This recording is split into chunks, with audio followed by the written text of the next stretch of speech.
Ben अपने घर में मरा हुआ पाया गया। बेन के दोस्त रॉय और जॉय क्राइम सीन पर मौजूद थे। जांच के दौरान निम्नलिखित जानकारी मिली। जॉय की कार लाल थी और बेन, जो मरा हुआ था, उसकी काली कार एक हफ्ते से उसके घर पर पार्क थी। पूछताछ में रॉय ने कहा, मैं आज सुबह अपनी कार से आया। जब मैं आया, जॉय की कार पहले से वहां पार्क थी। जॉय ने कहा, मैं आज सुबह आया और रॉय की कार पहले से वहां खड़ी थी। मुझे कुछ नहीं पता। तुम बताओ, बेन की हत्या किसने की? कमेंट में जवाब डालो और गलत जवाब दिया तो ये हत्या का राज तुम्हें सताएगा।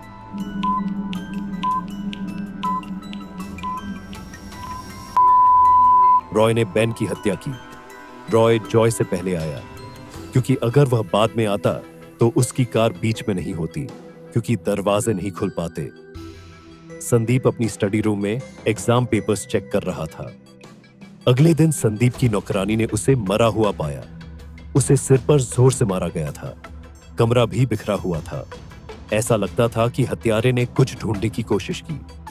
डिटेक्टिव मेहुल ने केस की जांच की और 4 संदिग्धों को चुना।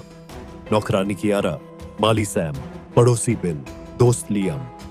आगे की जांच में मेहुल को एक कागज मिला जिस पर 7718 लिखा था। यह एक हिंट लगता है जो हत्यारे की ओर इशारा करता है। तुम बताओ, हत्यारा कौन है?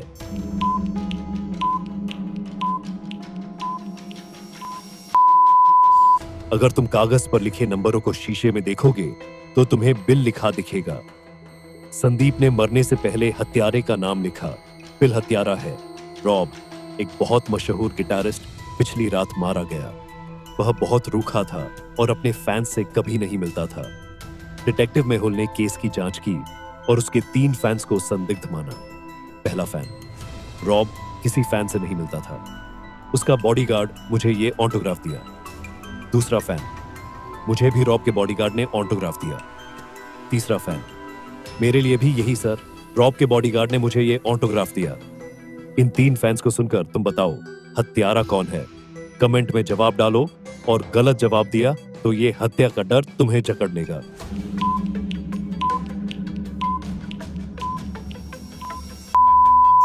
जवाब, तीसरा फैन हत्यारा है।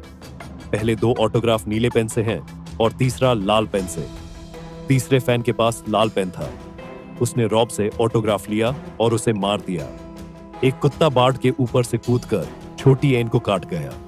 एन की मां बेला संदिग्ध पड़ोसियों से मिलने का फैसला करती है। बेला पड़ोसी 1 के घर गई और उनके कुत्ते के बारे में पूछा। पड़ोसी 1, मेरा कुत्ता बहुत शांत है, वह काटता नहीं। बेला पड़ोसी 2 के घर गई और उनके कुत्ते के बारे में पूछा। पड़ोसी 2, मेरे पास कोई कुत्ता नहीं है। बेला पड़ोसी 3 के घर गई और उनके कुत्ते के बारे में पूछा। पड़ोसी 3, मेरा फ्लफी इतना छोटा है कि वह बाट के ऊपर कूद नहीं सकता। इनमें से एक झूठ बोल रहा है। तुम बताओ, किसका कुत्ता था?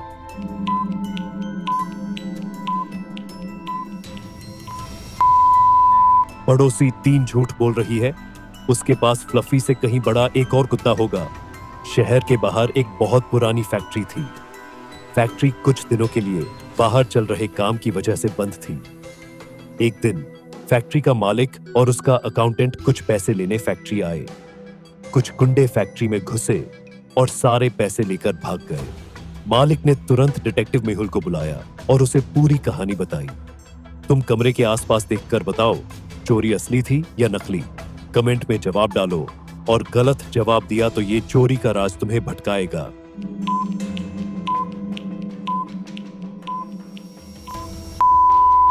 चोरी नकली थी। बाहर बारिश हो रही है और सड़क पर काम चल रहा है। बारिश की वजह से मालिक और अकाउंटेंट के पैरों के कीचड़ भरे निशान हैं, लेकिन गुंडों के कोई निशान नहीं है। एक स्कूल का वॉशरूम बाढ़ से भर गया। किसी ने 3 नल खुले छोड़ दिए, जिससे बाढ़ आ गई। प्रिंसिपल को बहुत गुस्सा आया और वह क्लासरूम में बच्चों की जांच करने गया। टीचर ने बताया कि केवल 4 स्टूडेंट्स क्लास से बाहर गए थे। केविन, मैं स्टाफ रूम में इंग्लिश टीचर से मिलने गया था। मैंने कुछ नहीं किया।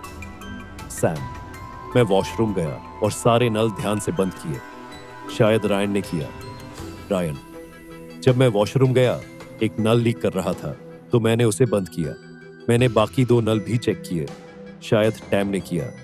टैम, मैं वॉशरूम गया, लेकिन तुरंत वापस आ गया। मैंने 3 नल खुले नहीं छोड़े। शायद सैम ने किया। इन 4 बच्चों में से किसने नल खुले छोड़े? कमेंट में जवाब डालो, और गलत जवाब दिया तो ये बाढ़ का रहस्य तुम्हें डुबो देगा।